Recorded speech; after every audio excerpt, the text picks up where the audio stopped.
Iya, Oke, siap. Dimulai aja sekarang mungkin ya, Ci. boleh. Oke. Terima kasih teman-teman semuanya. Kali ini TradeFastPreneur mengundang salah seorang profesional trader dan investor di saham Indonesia seperti itu. Nah, untuk di sini tak kenal maka kata sayang ya, Ci. Sebelumnya terima kasih banyak atas waktu yang diberikan Ci Linda sehingga mampu berada di live TradeFastPreneur ini.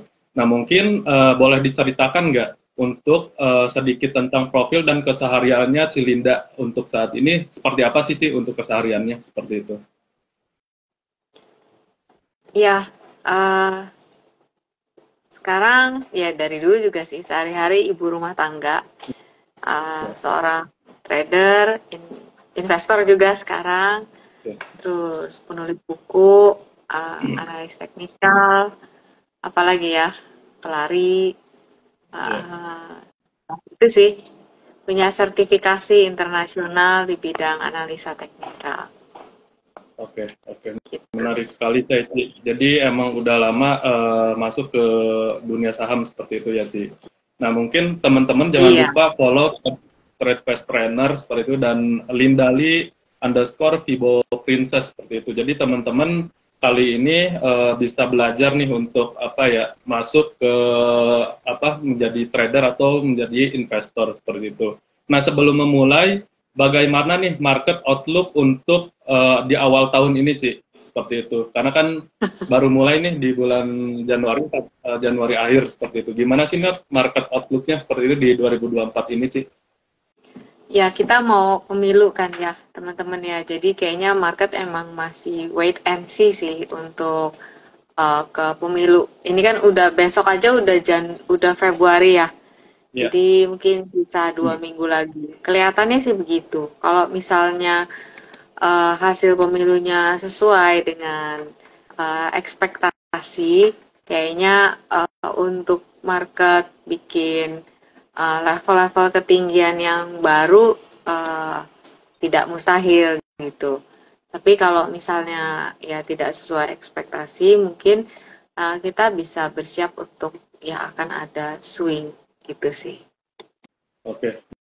Menarik banget. Jadi kita wait and see dulu ya, Ci, sebelum pemilu tanggal 14 Februari seperti itu. Karena kan investor atau foreign juga apa ya hasil nunggu hasilnya dulu seperti itu ya, Ci. Seperti itu. Kira-kira kelihatannya sih begitu. Ya. Iya, betul. Jadi emang awal-awal tahun ini sih market lumayan agak sepi gitu ya, Ci. Jadi emang benar-benar wait and see dulu mungkin dari apa ya ngelihat hasil pemilunya. Nah setelah itu bagaimana sih tips and trick untuk profit konsisten di pasar modal karena si Linda kan udah Sorry, lumayan lama ya saya di pasar modal. saya tuh nggak bisa ngelihat mukanya kamu ya. Atasnya ini hitam. Teman-teman Oh, begitu juga nggak sih? kalau di saya sih enggak sih Ci. Udah jelas sih. Ya. Oh iya gitu ya. Kalau di layar saya nggak bisa lihat muka kamu. Gelap Oh hitam gitu. gitu aja. Kalau Iya. di sini udah ini sih udah apa udah masuk sih untuk apa ininya layarnya sih mungkin dilanjut atau gimana sih.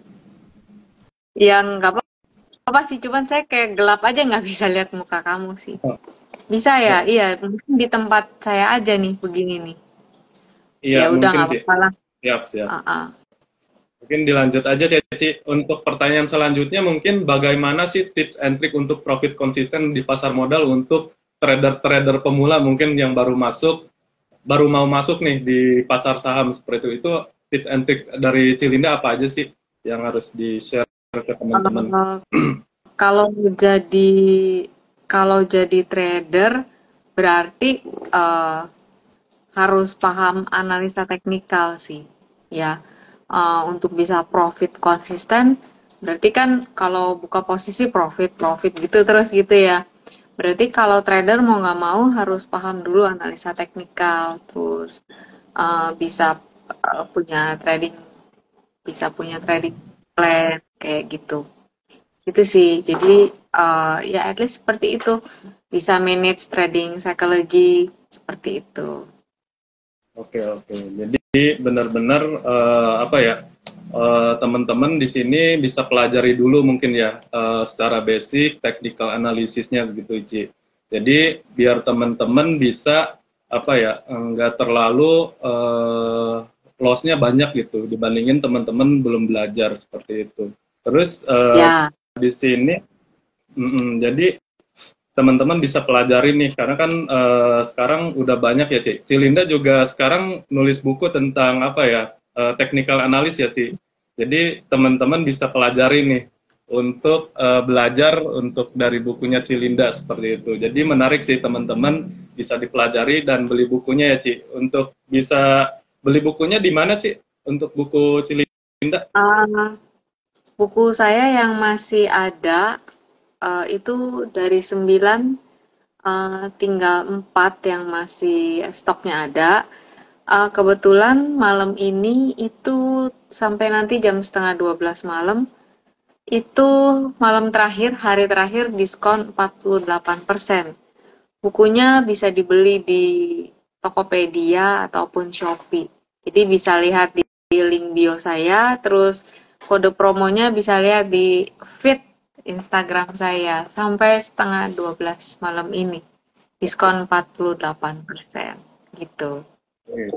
Menarik banget teman-teman nih, sampai jam 12 Ya. malam ini mungkin bisa di apa ya, di order gitu sebelum jam 12 malam itu diskonnya lumayan sih 48%. Jadi untuk teman-teman pemula mau masuk terjun ke dunia saham gitu. Nah, ini buku-buku Cilinda bisa dipelajari nih seperti itu. Jadi teman-teman bisa punya fondasi dulu sebelum teman-teman masuk jadi apa ya? Jadi trader seperti itu kayak gitu. Jadi teman-teman bisa apa diklik di link Cilinda seperti di IG-nya Linda@viboprinsa seperti itu.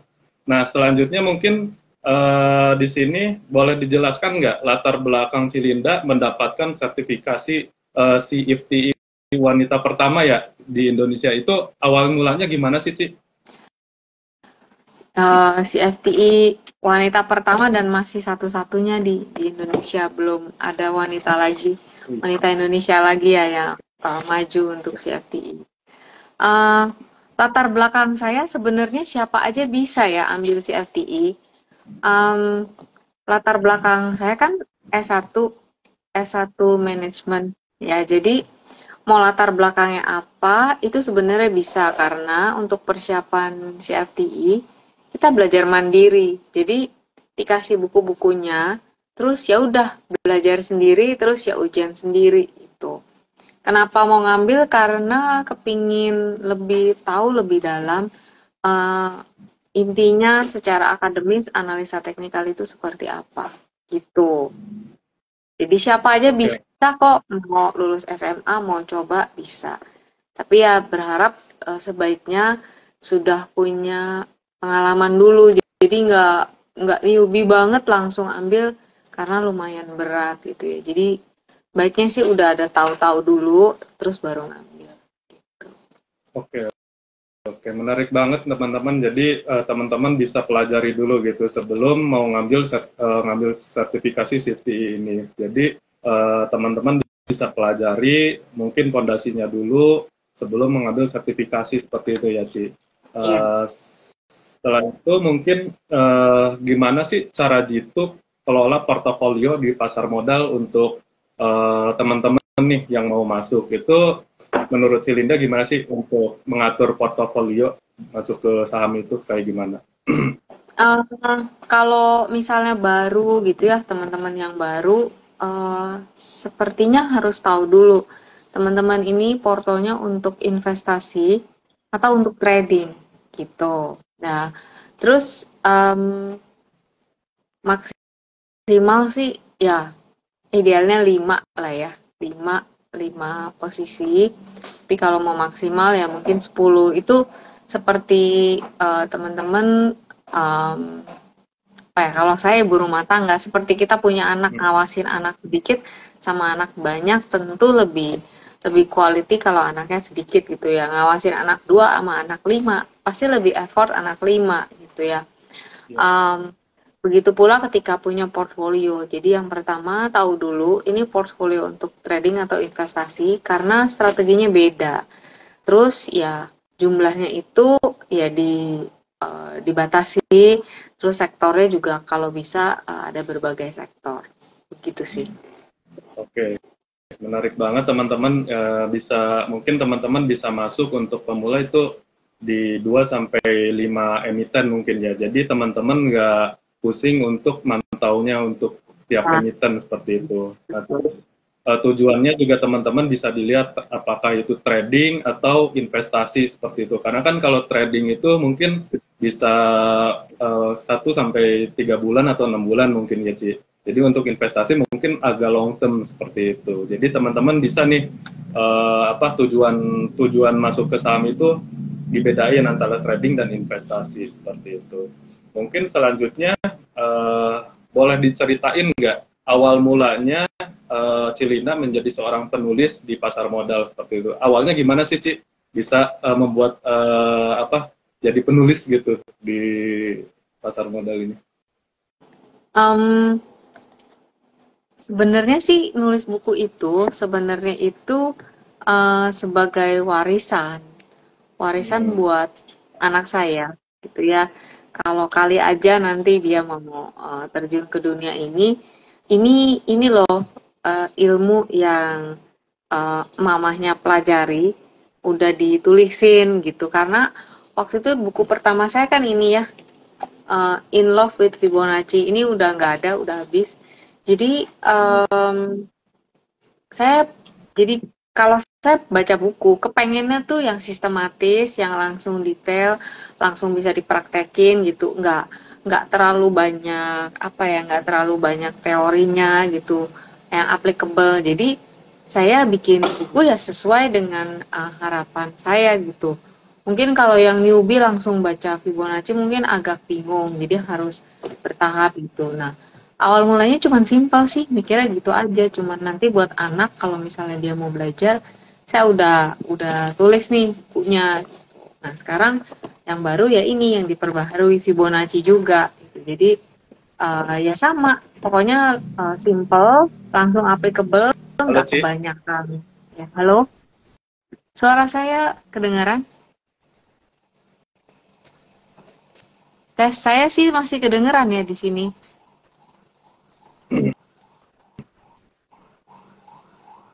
Uh, Mungkin agak nge-lag ya, Ci, untuk videonya. Nah, udah lumayan nih. Saya sih suaranya di sini masih oke dari tadi ya. Nggak tahu teman-teman gimana tuh? Putus-putus. Wah, berarti saya punya sinyal nih ya. Ya, ya. Bentar ya. Udah cukup jelas sekarang. Mungkin Oh, teman-teman bisa difokus nih untuk suara Cilinda atau videonya ini lancar nggak teman-teman? coba ya. Saya sih oke di sini. Oke, udah Ci, udah Udah ya. udah udah aman ya. Ya mungkin tadi kan sebagai buku itu sebagai Oke. warisan anak ya, Ci. Jadi mungkin Cilinda punya tujuan tujuan jangka panjangnya mungkin sebagai warisan sebagai anak Cilinda bisa belajar ke depannya sebagai mau masuk ke pasar modal tuh udah punya bukunya nih seperti itu. Jadi menarik sih teman-teman, mungkin bisa bisa bermanfaat juga untuk bukunya Cilinda buat teman-teman semua gitu. Kayak gitu. Mungkin di sini dalam proses menuju trader atau investor yang sukses nih, Cilinda pernah nggak sih mengalami kegagalan masuk di pasar modal, sih? Pernah dong. Itu sih pasti pernah ya. Eh, nggak mungkin orang tuh masuk pasar modal nggak pernah mengalami kegagalan. Pasti pernah. Jadi di buku yang pertama ya, udah habis juga catatan harian mak-mak trader itu kan catatan harian saya ya.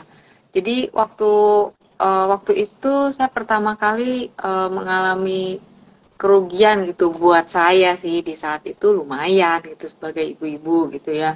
Terus saya ngerasa bodoh, ngerasa aduh pokoknya gagal gitu.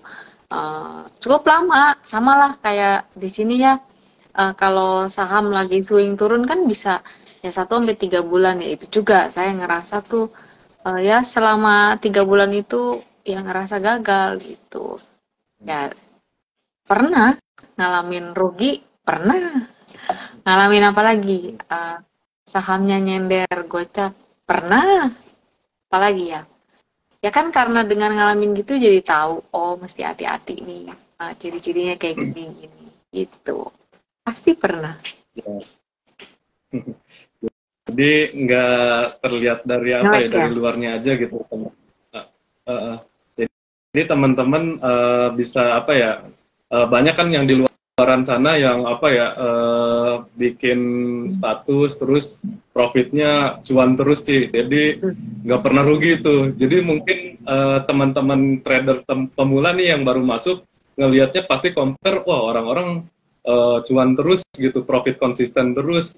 Cuman kalau misalkan teman-teman pas masuk itu mungkin ada loss-nya gitu, kok saya nggak bisa profit konsisten gitu. Nah itu bahaya juga sih, Ci. Jadi maksudnya jadi apa ya, bisa kena psikologinya mungkin untuk teman-teman yang baru masuk di pasar modal seperti itu. Jadi tipsnya gimana Ci untuk apa ya, mungkin teman-teman merasa belum dapat nih profit konsisten. Nah itu dari Cilinda apa sih yang harus dibenerin gitu? Psikologi. Jadi gini, uh, mau profit konsisten pasti ada effort yang harus kita kerjain. Bener ya? Jadi nggak bisa Ya. cuma mau masuk market, terus mau profit konsisten, nggak ada usahanya. Itu nggak bisa. Harus ada usahanya. Yang namanya setiap kegagalan, itu kan ngajarin, kalau kita mau belajar, itu pasti ngajarin kita sesuatu. Ya kita belajar dari situ. Terus kalau itu satu ya, kita harus ada usaha untuk bisa profit konsisten. Usahanya apa? Ya tadi saya udah bilang analisa teknikal. Terus apa tuh psikologi yang harus diperhatiin. Jadi bukan cuman analisa, tapi juga harus siap psikologinya. Nih di sini saya udah tulis di buku Trading Psychology. Jadi kita perlu analisa penting, tapi membangun, mempertahankan mental itu juga hal yang penting. Money management juga hal yang penting. Jadi nggak cuman masuk ke market gitu, oh aku mau pencet-pencet tombol buy sell terus dapat duit. Mungkin dapat pertama-tama, tapi nanti tanpa ada mental yang cukup, tanpa ada ilmu yang cukup, loss mah itu udah di depan mata, udah pasti. Kayak sekarang trading, kita trading masuk posisi itu harus siap, harus memperhitungkan ada reward tapi juga ada risk. Yang penting risknya itu masih bisa kita terima. Nggak mungkin ya trading itu kita setiap membuka posisi kita nggak mau ambil resiko, nggak bisa gitu ya. Itu satu hal. Terus ngelihat kalau orang lain kok pamer cuan gitu ya. Ya itu mungkin pas cuannya aja gitu ya, mungkin saya nggak tahu ya. Tapi kan kita lihat kita lihat path, kita lihat jalur, atau kita lihat proses trading dan investasi kita itu masing-masing. Karena kecepatan seseorang belajar itu beda-beda. Saya mulainya itu kan pas mulai kenal dunia saham itu umurnya anak kedua lahir, bayangin tuh umurnya berapa ya kan.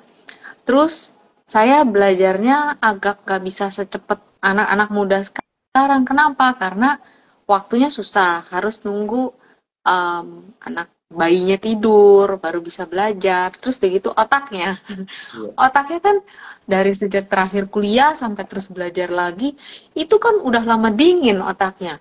Mau manasin kan perlu waktu, gitu ya. Nah, saya harus bisa menerima kondisi saya bahwa pembelajaran saya mungkin nggak cepet, tapi kita tahu nih kendala kita dan kita cari strength-nya kita apa. Oh, saya tuh anaknya rajin belajar. Nah, rajinnya itu yang ditambahin uh, supaya bisa nutupin kekurangan tadi itu.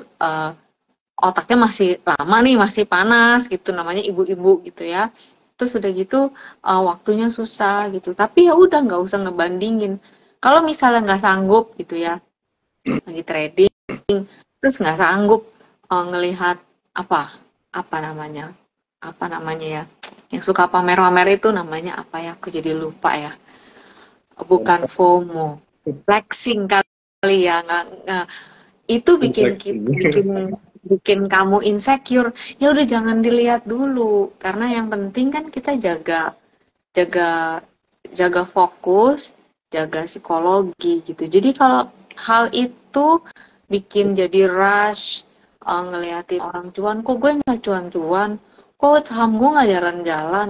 Ya udah kalau gitu noise-nya itu ditutup dulu, jangan dilihat dulu sampai uh, kita tenang, mentalnya kuat, objektif lagi, baru baru mungkin scrolling scrolling lagi lihat sosmed atau lihat grup-grup gitu sih. Jadi yang penting itu bukan bukan hanya solely hanya analisa aja, tapi ini loh, trading psychology penting. Nah, analisa pinter, tapi begitu trading FOMO terus gerasa gerusu sama aja itu sih. Menarik banget sih. Jadi teman-teman, psikologi trading juga jangan dilupakan seperti itu karena mempengaruhi psikologi kita buat trading seperti itu. Itu juga saya alami sih. Jadi saya benar-benar tiap hari, tiap malam itu ngelihat chart, terus analisa Ya, analisa gitu kan. Terus ternyata saya mengabaikan psikologi saya seperti itu. Jadi pas saya masuk ke trading, nah itu misalkan ada loss dikit tuh. Jadi mempengaruhi psikologi saya, gimana caranya ini loss bisa jadi profit gitu. Nah itu kan jadi berulang terus tuh kesalahannya, itu lagi. ya. Nah itu saya udah ngelewatin sih. Jadi teman-teman bisa pelajari mungkin dari jam terbang juga ya Ci. Jadi teman-teman bisa pelajari nih sebelum lossnya banyak itu psikologi trading juga ngaruh banget seperti itu. Bisa dipelajari, mungkin teman-teman sekalian belajar technical analis, bisa dipelajari juga psikologinya seperti itu. Mungkin next di sini menurut Cilinda antara trading dan investasi itu ada kaitannya nggak sih? Ada benang merahnya nggak kalau dihubungkan nih? Ada hubungan nggak sih untuk investasi dan trading itu? Ah, pasti ada hubungannya, tapi saya kurang paham maksudnya benang merahnya apa ya? Jadi Jadi tarik mungkin dari trading dan investasi, caranya mungkin sama nggak sih untuk trading dan investasi seperti itu sih, biar eh, teman-teman tahu gitu. strateginya pasti beda ya. Em, Portfolionya juga kalau bisa dibedain, nggak di satu sekuritas. Eh, Jangka waktunya juga beda.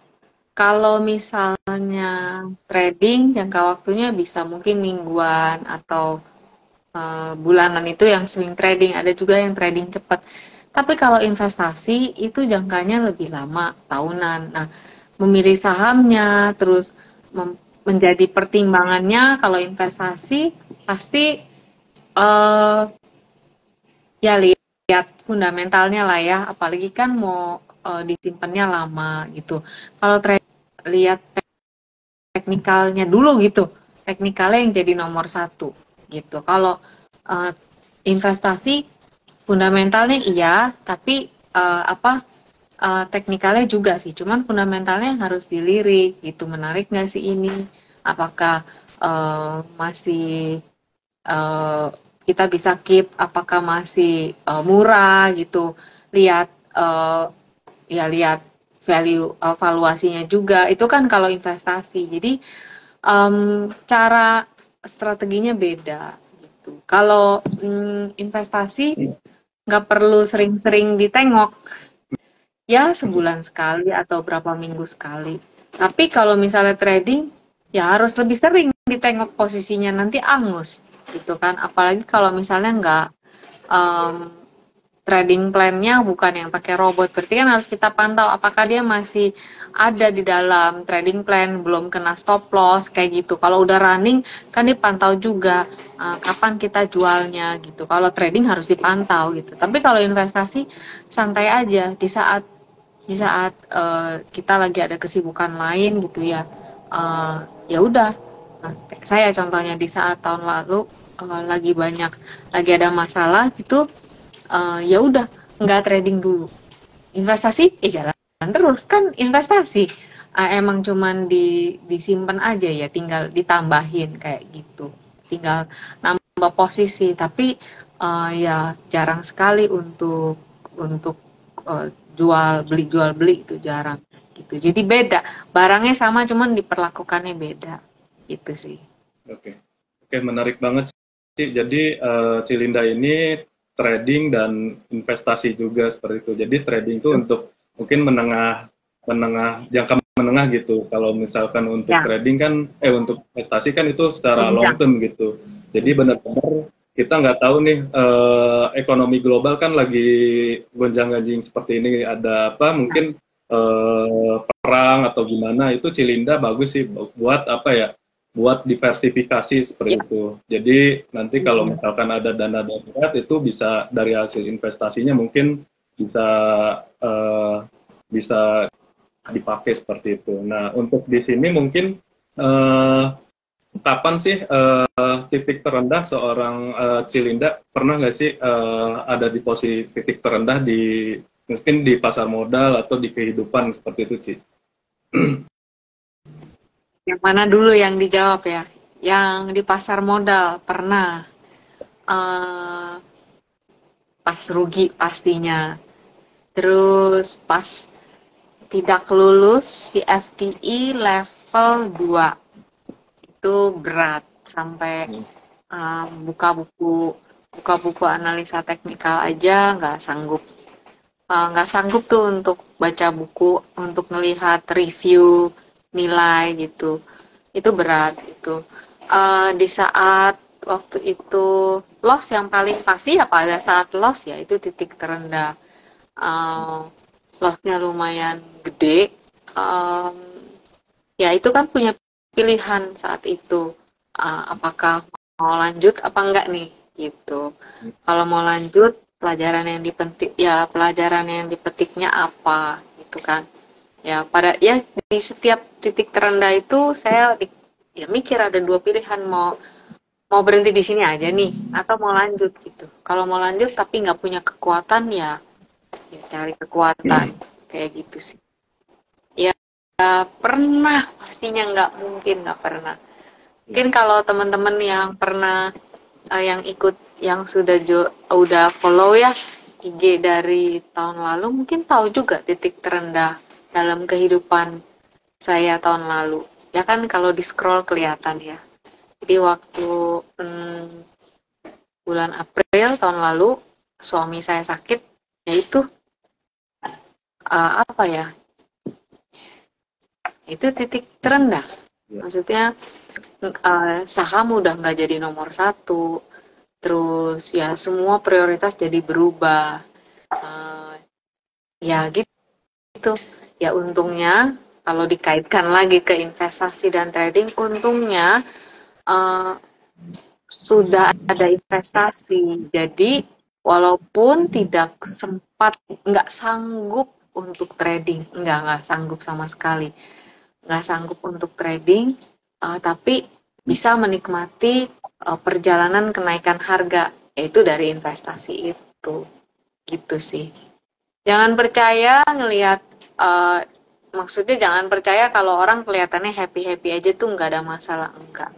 Saya aja deh ya ada masalah, cuman ya ya pasti yang hidup pasti punya masalah dan punya titik terendah, gitu sih Kamal. Ya. Setuju banget sih. Jadi mungkin permasalahan setiap orang beda-beda gitu, Ci. Tergantung Ya, kita ngambil positifnya seperti itu. Mungkin Cilinda ada positifnya gitu, karena mungkin ada investasi yang bisa apa ya dipakai seperti itu. Jadi teman-teman bisa pelajari nih, ambil hikmahnya atau ambil berkahnya aja seperti itu dari permasalahan tersebut. Mungkin bisa apa buat kita next level gitu, buat naik kelas dari permasalahan tersebut sih. Seperti itu ya, Ci. Iya, Mungkin di sini trade fastpreneur ini kan trading, investing dan entrepreneurship gitu, Ci. Nah, Cilindi itu menarik sih, udah masuk trading dan investasi seperti itu. Jadi satu lagi nih bisa entrepreneurship. Mungkin penulis juga masuk entrepreneur sih, Ci. Jadi mungkin eh, bisa lebih banyak produksi gitu. betul betul. Kalau entrepreneur sebenarnya sebelum jadi trading sama investasi mah otak dagangnya udah dari kecil. Saya tuh seneng seneng apa ya? Seneng make money, seneng cari duit dari kecil. Jadi bikin apa gitu terus nanti dijual. Jadi otaknya emang udah jual beli gitu ya. Cuman cuman barangnya aja yang beda-beda gitu. Eh, Ya. kalau sekarang yang dilakukan memang trading, investasi. Trading emang iya ya. Investasi iya juga yang dilakukan dan entrepreneurship iya karena sekarang kan jadi apa ya membantu bisnis suami gitu. Jadi ya memang ya kalau ditanya sehari-harinya ngapain ya, itu benar tuh trade fast planner ya itu saya tuh gitu. Keren banget sih. Jadi benar-benar ternyata di sini Cilinda juga bisa nih untuk trading, investasi dan entrepreneur. Jadi teman-teman bisa nih, misalkan teman-teman cuma trader doang satu income. Nah, saya pengen menjadi diversifikasi income ke beberapa income gitu. Karena kan trading itu kan misal kita masuk trading terus masuk lagi ke trading lagi. Nah, itu kadang kan kita nggak tahu ke depan ekonominya seperti apa. Nah, itu Betul. kita bisa diversifikasi ke investasi atau mungkin teman-teman bisa belajar nih buat punya bisnis kecil-kecilan seperti Ya, itu. Nah, itu mungkin dari bisnisnya itu kita cari modal nih di pasar modal. Jadi betul. benar-benar bisnisnya itu grafiknya bisa naik gitu, bisa next level. Mungkin teman-teman bisa listing di Bursa Efek Indonesia juga gitu kalau benar-benar fokus di bisnisnya. Jadi trade fastpreneur ini sih tujuannya sih jadi buat teman-teman UMKM naik kelas seperti itu. Jadi mungkin teman-teman UMKM bingung cari investor atau bingung cari modal seperti itu. Karena kan ekonomi global sekarang kan belum nentu. Terus investor juga susah cari investor. Nah, teman-teman UMKM ini bisa dipelajari nih lewat trading atau investasi. Jadi bisnisnya itu bisa growth, bisa next level gitu, bisa naik kelas seperti itu. Jadi menarik sih, Ci. Jadi Cilinda bisa punya fondasi dari trading, investasi, dan entrepreneurship. Jadi teman-teman bisa belajar nih lewat Cilinda apa ilmu-ilmunya seperti itu. Nah, mungkin terkait UMKM, Ci. Menurut Cilinda, apakah UMKM di Indonesia ini eh, eh, potensi bisa banyak nggak listing di Bursa Efek Indonesia, Ci? Harusnya bisa ya, harusnya bisa. Nah, yaitu asal tadi konsisten, bertumbuh, berkembang terus ya eh, ya ada prospeknya. Harusnya sih bisa gitu. Ya bisa bertahan lah di tengah apa hmm, perkembangan bisnis yang terus maju, bisa ikut terus ngikutin perkembangannya. Saya rasa bisa gitu sih untuk para entrepreneur Iya, kita. ya setuju banget sih. Jadi mungkin kemarin juga sudah listing itu Teguk ya, Ci. Jadi benar-benar produk lokal bisa listing di Bursa Efek Indonesia. Nah, itu mungkin kita berharap lah untuk UMKM ini lebih banyak masuk di Bursa Efek Indonesia karena UMKM ini kan mempengaruhi ekonomi Indonesia ya, 60% seperti itu. Mungkin kalau misalkan lebih banyak IPO seperti itu di Bursa Efek Indonesia, kita bisa nih apa memilih untuk produk-produk lokal yang benar-benar kualitasnya bagus seperti itu. Apalagi kalau misalkan secara laporan keuangannya profit terus seperti itu per kuartalnya itu bisa teman-teman bisa apa ya bisa dipantau juga buat investasi ke depan seperti itu. Mungkin menarik sih Ci untuk UMKM kita support buat listing di Bursa Efek Indonesia seperti itu. Mungkin di Boleh, sini selanjutnya ya. sorry, boleh sih. ini ngomong soal teguk ya. Mm-mm. Boleh sih, boleh IPO, terus cari investor, tapi Ya, ya jangan sampai juga cuman habis IPO duitnya diambil, terus ya, investornya dibiarkan merana. Ya nggak gitu juga. Kalau misalnya, ya, ini kembali lagi ya teman-teman, boleh IPO, teman-teman jadi dua hal ya. Kalau kamu mau jadi investor untuk jangka panjang, cari perusahaan yang memang punya prospek dan fundamentalnya bagus, bisa menghasilkan dividen. Tapi kalau kita bicara soal IPO, ya karena kamu tadi nyebut satu saham ya, saya lihat grafiknya, ya kasihan ya, kalau yang invest di sini benar-benar. gitu. Gimana tuh? Yang beli di atas di pucuk sekarang harganya di sini. Ya nggak fair juga kalau menurut saya. Jadi kalau memang mau IPO silakan IPO tapi ya yang benar gitu. Tapi kalau mau teman-teman yang benar-benar di sini mau invest, pilih sahamnya yang pasti-pasti aja, yang memang punya prospek ke depannya dan bisa bikin kamu tidur sekalipun sahamnya turun naik. Itu ya pesan Ya, saya. ya, setuju banget sih untuk apa? Misalkan UMKM mau listing di Bursa Efek Indonesia itu harusnya nggak sembarangan gitu. Jadi dari harus diurusin dari internalnya dulu, mungkin dari laporan keuangannya atau dari tujuannya mungkin buat IPO itu apa sih gitu. Nah mungkin buat tujuannya buat naikin apa skalanya seperti itu, terus laporan keuangannya mungkin juga profit seperti itu. Nah, itu kan bisa kita pelajari untuk secara fundamental lah. Jadi listingnya nggak asal-asalan masuk buat ngambil apa ya Duit, uang ngambil duit publik seperti retail, ngambil ya, duit publik, iya jangan ya, begitu gitu. Kalau mau ya, memang mau IPO, IPO lah yang benar, jangan IPO cuman ya. buat ngerjain orang, gitu sih. Setuju Ya banget. banyak kan, Jadi gitu. ya setuju banget sih. Jadi benar-benar UMKM harusnya masuk listing di Bursa Efek Indonesia itu harus benar-benar tujuannya buat apa seperti itu. Jangan sampai uang publik diserap terus nggak ada kejelasan gitu. Seperti Iya, itu sih. Jadi terus jadi nanti uh, masyarakat yang punya sahamnya 100%, terus si pemilik ya perusahaannya entah kemana. Ya kan jangan gitu juga. mungkin Itu ya. kalau, kalau di luar negeri ada nggak sih Ci, yang UMKM terus Nggak tahu. growth-nya naik terus gitu. Saya nggak tahu, Dan, nggak ngikutin oh, sih. Gitu. gitu.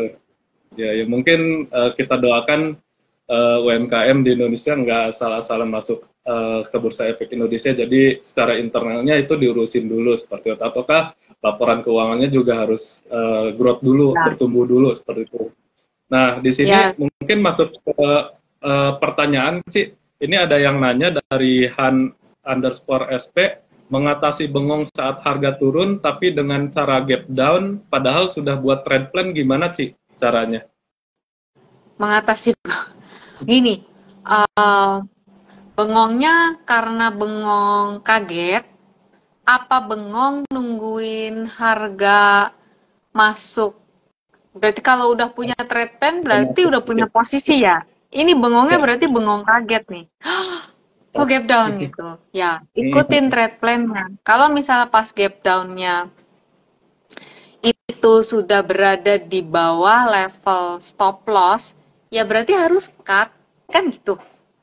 Kan udah punya Ya, trade plan nih. Kalau trade plan kan isinya buy-nya di mana, terus stop loss-nya di mana. Jadi nomor 2 itu stop loss, bukan jualnya di mana gitu.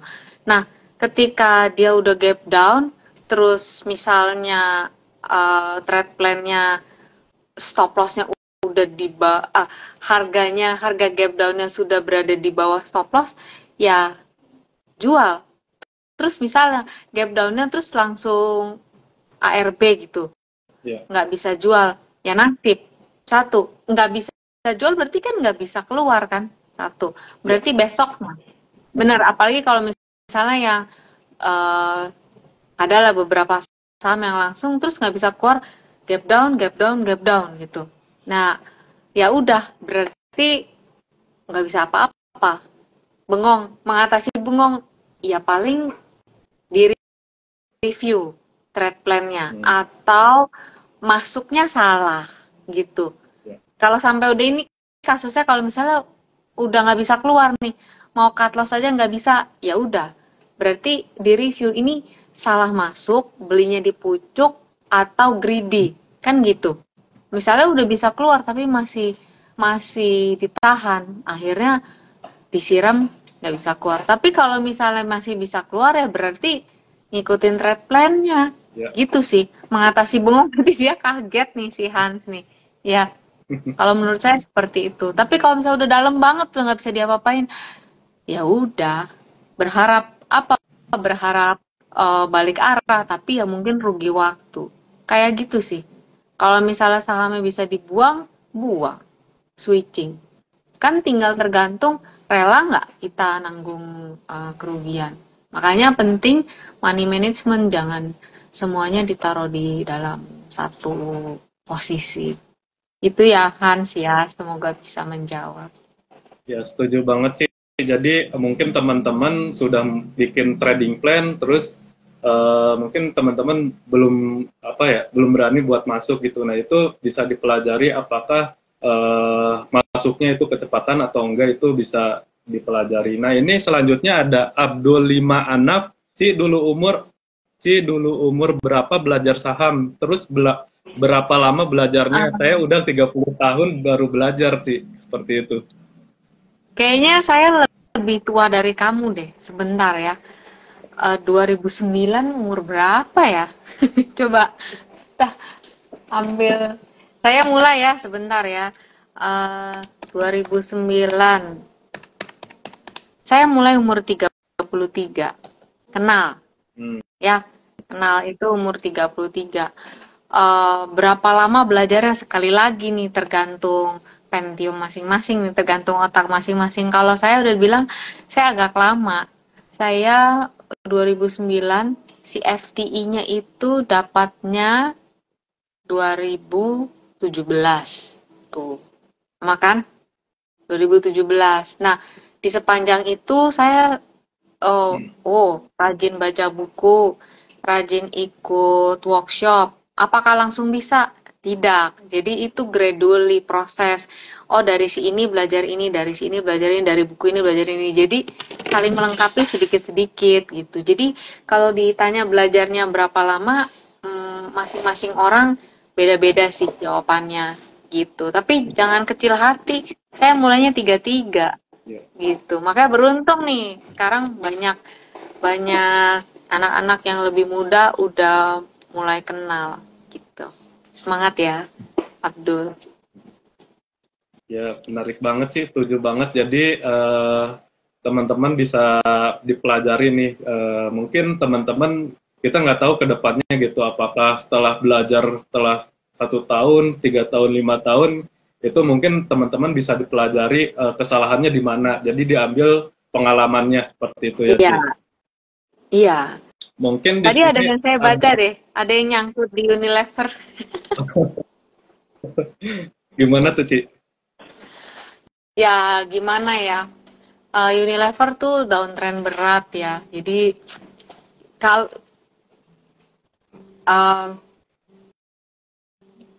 mau gimana ya ngomongnya? Downtrend. Siapa tadi nanya, kalau downtrend itu naik sebentar, turun lagi lebih dalam, naik sebentar, turun lagi lebih dalam.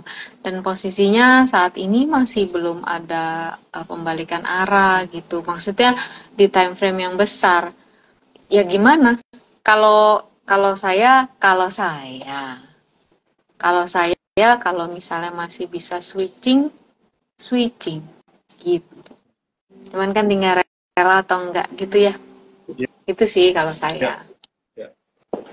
Setuju banget nih. Jadi udah nanya view saham nih. Ini ada yang nanya, Ci, bagaimana view saham Sido seperti itu? Mungkin bisa dilihat secara Fibonacci. Ya sama. Ini Sido juga kan turun terus ya dari sejak pertengahan sejak awal 2023 itu. Jadi ya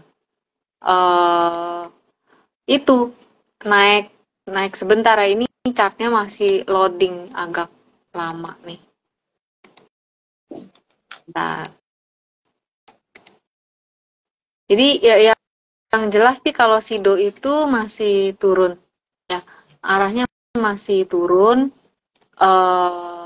Kalaupun dia naik hanya sementara gitu.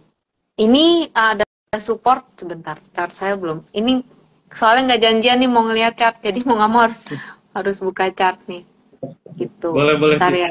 lihat aja. Bentar ya, ini lagi tadi habis kamu mention saham IPO itu. Nah, ini saya ganti dulu Sido. Saya biasa di live hari Minggu sih, teman-teman, untuk ngebahas view-view saham ke depannya gimana. Bentar ya, Sido. Nah, ini. Jadi Sido ini jangka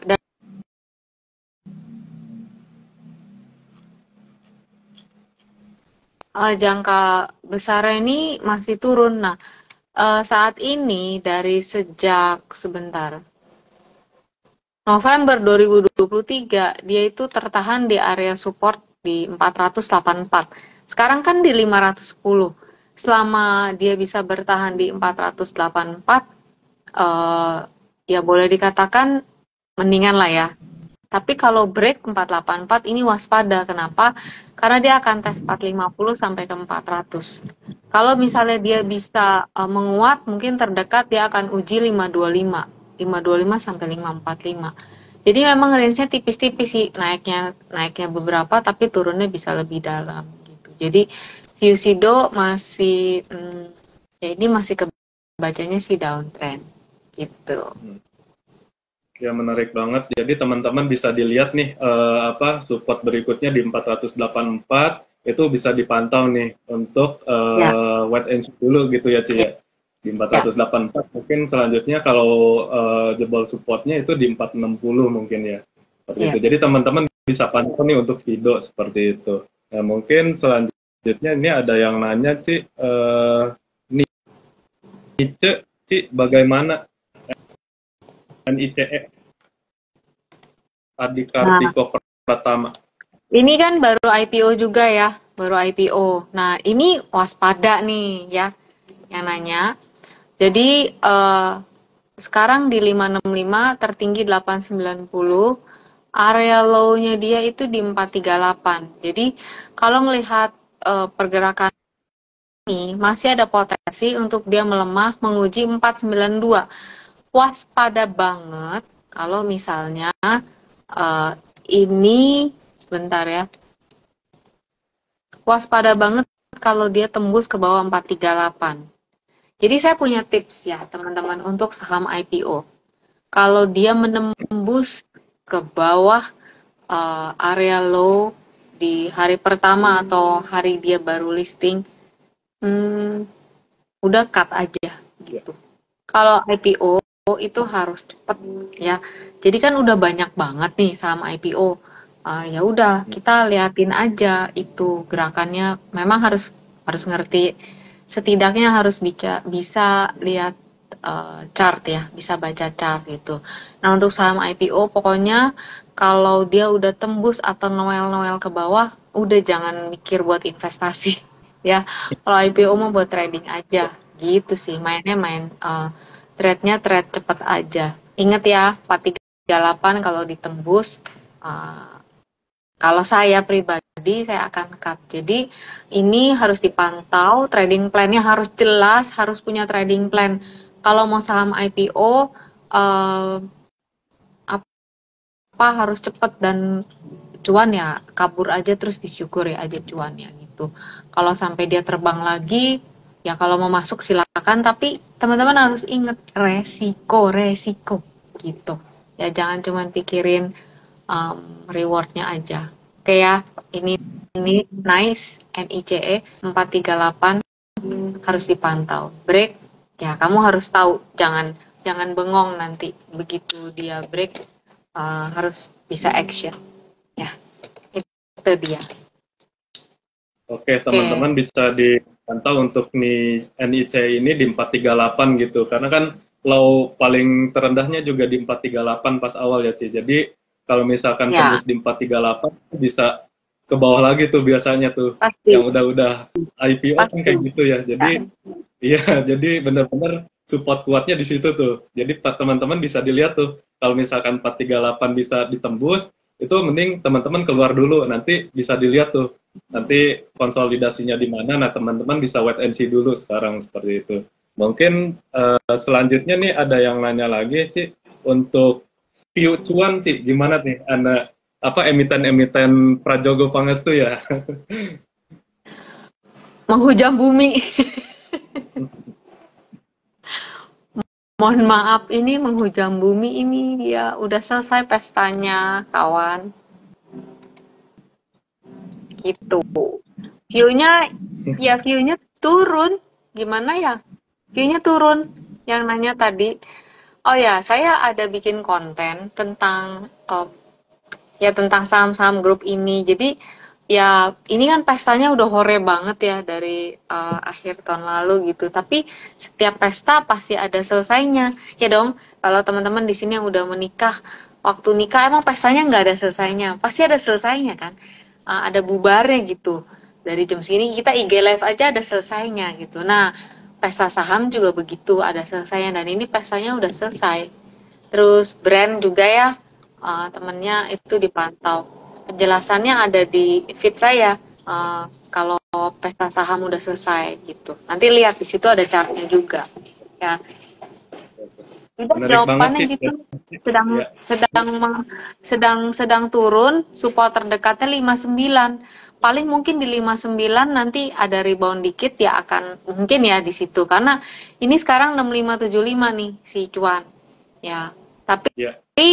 ya gitu, belum ada tanda-tanda pembalikan arah. Sekarang dia lagi swingnya sih swing turun gitu. Kalau rebound, mungkin akan tes resisten terdekat di 7.400. Teman-teman bisa dilihat tuh untuk apa cuan mungkin pestanya udah selesai untuk emiten-emiten Prajogo Pangestu gitu ya. Jadi bisa teman-teman bisa dilihat tuh di punya Cilinda udah bikin juga untuk emiten-emiten Prajogo Pangestu. Jadi bisa dilihat tuh support dan resistnya di mana aja gitu ya, Ci.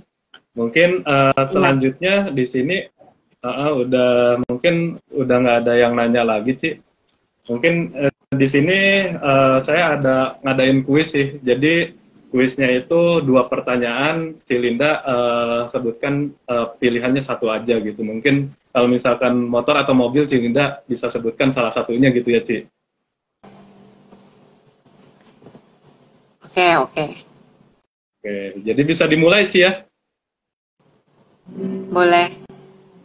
Oke, yang pertama trader atau investor nih. Trader. Technical analis atau fundamental. Teknikal. Penulis buku atau pelari. Nggak boleh dua-duanya ya. Susah. Apa ya? Hmm, penulis buku deh. Oke, penulis buku itu ya. Nabung saham atau nabung emas. Saham. Warren Buffett atau Ray Dalio? Hmm,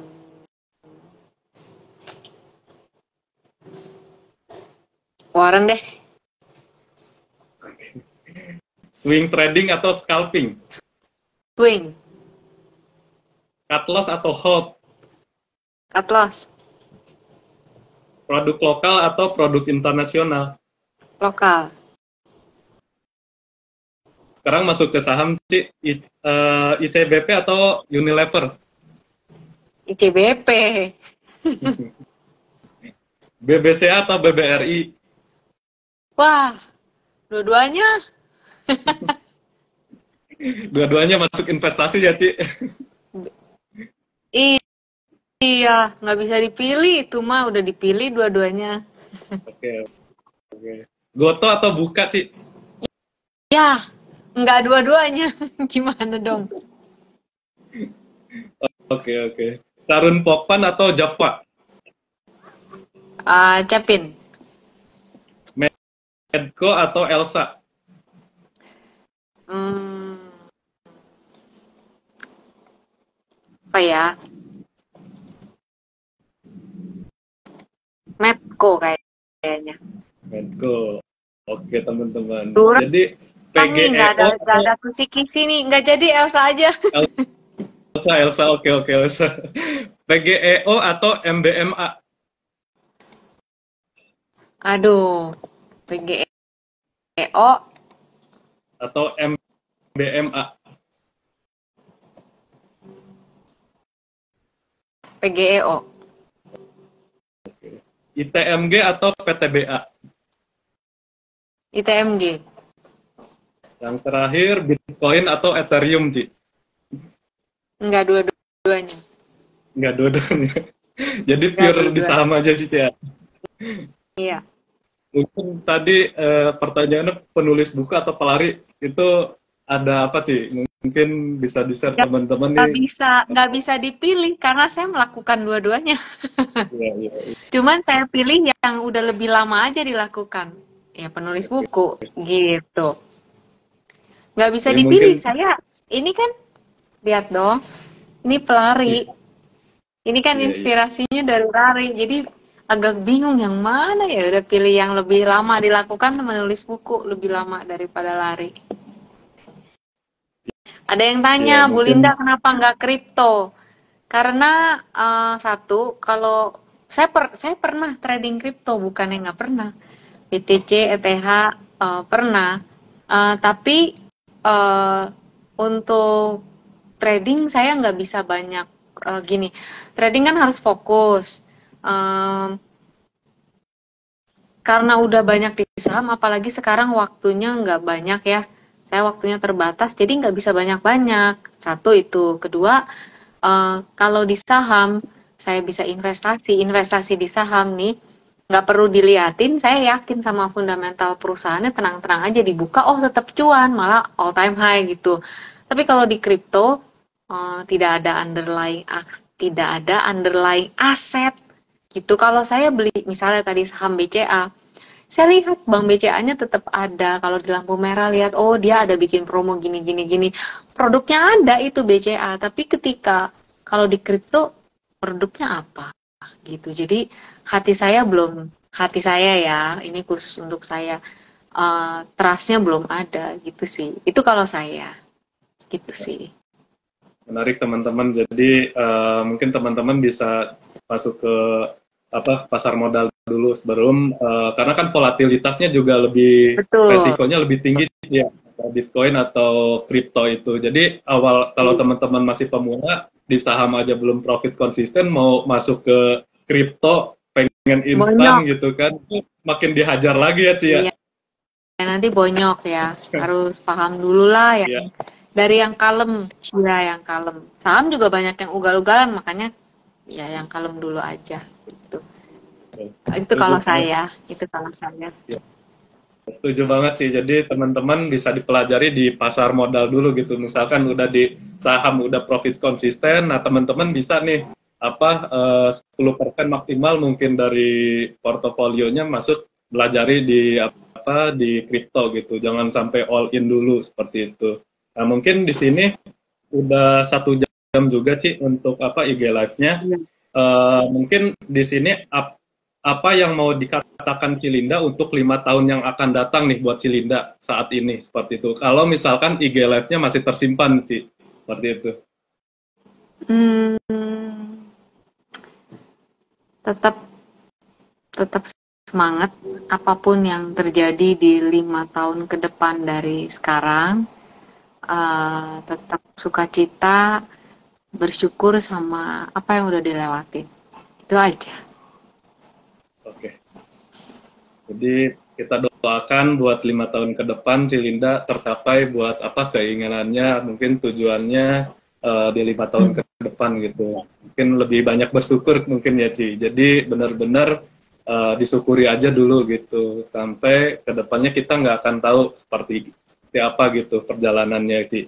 Mungkin di sini teman-teman udah 1 jam juga ya untuk IG live-nya. Mungkin next-nya Trade Fastpreneur ini sih akan mengundang profesional di bidang trader, investor dan entrepreneur gitu. Jadi teman-teman bisa dilihat tuh di kontennya, di feednya IG Trade Fastpreneur itu udah ada beberapa entrepreneur gitu yang udah lama di bisnis atau di UMKM. Jadi Trade Fastpreneur ini sih pengennya menciptakan, tujuan saya sih visinya 1000 trader dan investor seperti investor. Jadi benar-benar seorang trader itu harus mempunyai diversifikasi, nggak satu income doang gitu. Karena banyak teman-teman saya yang di bisnis aja tapi menghiraukan investasinya seperti itu. Jadi kita pelajari dari pandemi 2020 yang kemarin gitu, itu banyak banget UMKM yang terdampak, atau seorang trader pun kan banyak ya Ci,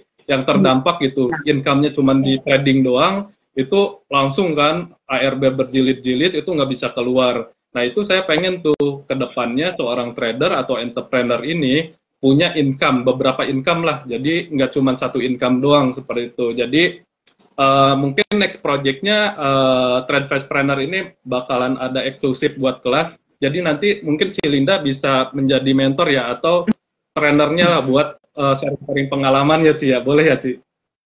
Ya, kita lihat nanti jadwalnya ya, Kamal ya.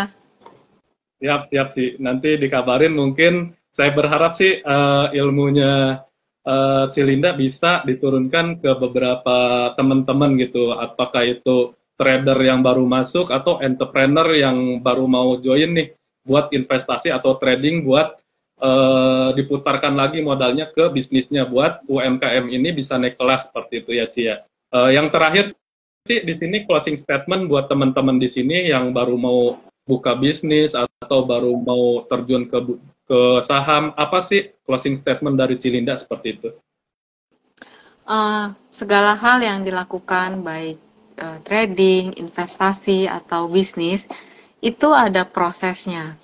Dan kita harus ngelewatin prosesnya.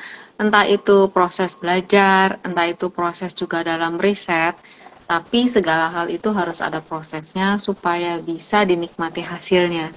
Jadi, ya udah, setia di dalam proses, bersyukur, terus teman-teman yang baru mulai belajar, kan juga proses dalam belajar, ya udah dilewatin prosesnya dan nanti pasti menikmati hasilnya di trading, di investasi, juga di entrepreneur. Itu aja. Semangat. Ya. Menarik banget teman-teman. Jadi teman-teman bisa dipelajari prosesnya dulu gitu. Kayak hashtagnya Tokopedia mungkin mulai aja dulu gitu. Jadi teman-teman jangan serba takut gitu kan. Jadi mulai aja dulu gitu. Ada niatnya, ada pengen usahanya, pengen belajar. Nah itu mulai aja dulu, karena banyak teman-teman nih yang yang cuman di pikirannya aja gitu. Aduh, mulainya kapan? Modalnya gak ada gitu kan. Jadi teman-teman bisa mulai aja dulu kayak hashtag Tokopedia tuh. Jadi benar-benar bisa pelajari dulu, terjun ke lapangan. Apakah di trading itu kan bisa, misalkan teman-teman siap hilang nih duitnya 100.000, ya udah 100.000 dimasukkan, jangan sampai lebih dari 100.000 gitu kan. Nah di bisnis juga sama sih. Jadi teman-teman bisa pelajari dulu masuk ke franchise atau bisnis online atau dropshipper. Nah itu pelajari dulu tuh, kayak gimana sih marketnya, produknya seperti apa, tes ombak dulu nih. Terus analisa di lapangan, harga kompetitornya seperti apa. Nah setelah misalkan udah punya market, nah teman-teman bisa nih berinovasi. Mungkin teman-teman di Trade Fastpreneur ada yang udah terjun lama nih di bidang entrepreneur. Nah teman-teman nanti next project mungkin saya pengen punya kelas eksklusif di bidang mengundang seorang profesional di trader dan entrepreneur gitu. Nanti mungkin ada kelas offline-nya, itu bisa bisa sharing-sharing dan bersilaturahmi. Nah, mungkin dari Cilinda bisa nih masuk buat dipelajari sebagai mentor di trading dan entrepreneur ini. Seperti itu ya, Ci ya. Ya, nanti ya dilihat jadwalnya ya. Iya. Siap, siap. Oke, Ci, mungkin udah 1 jam lah. 1 jam mungkin kita bisa kolaborasi next project ya, Ci ya. Terima kasih banyak Ci atas sharing-sharing ilmunya. Banyak pelajaran nih teman-teman yang bisa diambil dari pengalaman Cilinda di dunia pasar modal ini. Jadi Cilinda sebenarnya udah masuk nih di Trade Fastpreneur, seorang trader, investor, dan entrepreneur juga seperti itu. Jadi mengelola bisnis juga. Jadi teman-teman bisa nih banyak pelajaran yang bisa teman-teman ambil dari ilmunya Cilinda. Makasih banyak Ci atas ilmunya. Sama-sama. Nanti mungkin bisa kolaborasi lagi ya. Sukses selalu Ci, sehat selalu. Oke, Bye. sama-sama. Selamat malam semuanya. Bye. Ya.